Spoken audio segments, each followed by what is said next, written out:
这个就真正个姐姐的关系。哎，妈妈冇到咩啊？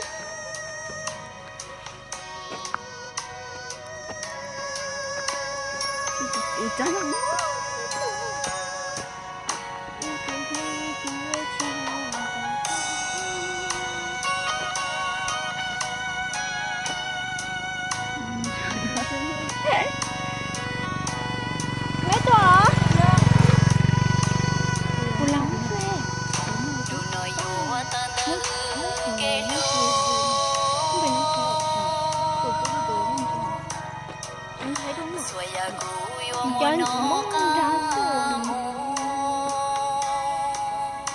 Sắp bìm.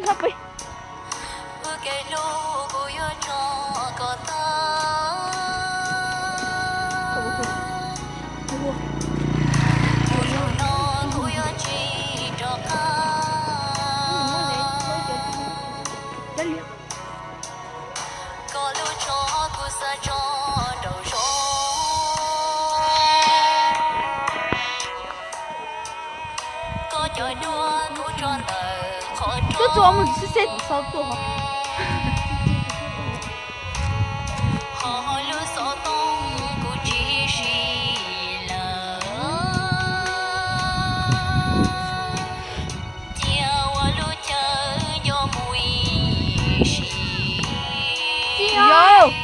Yo.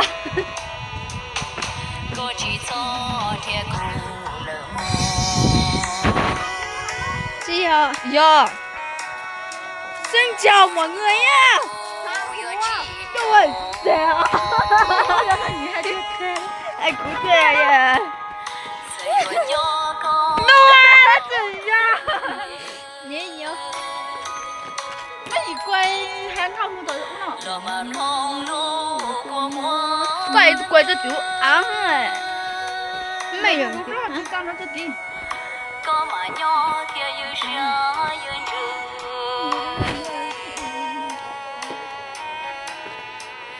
Chỉ cho cụ thua có em cụ kia.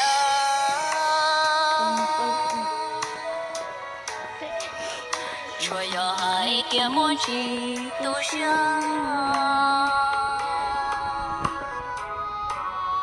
Chia có như chỉ lô thiết thiết.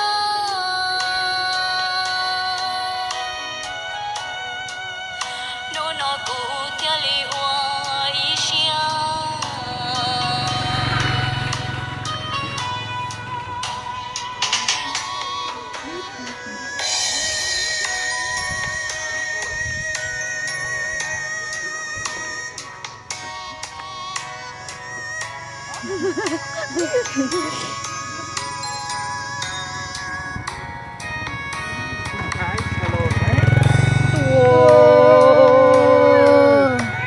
Tiền châu à. Số tiền xin ta sớm luôn.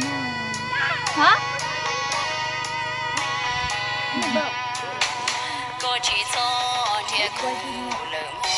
Quay nhưng mà hiện sẽ quay là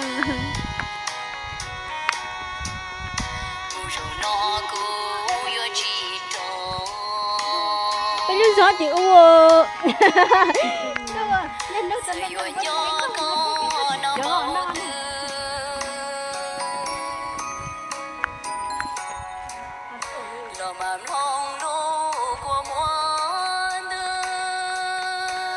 Tôi nhỉ hết bấy rồi, tao lon tay mà mình chính thực tế nhá.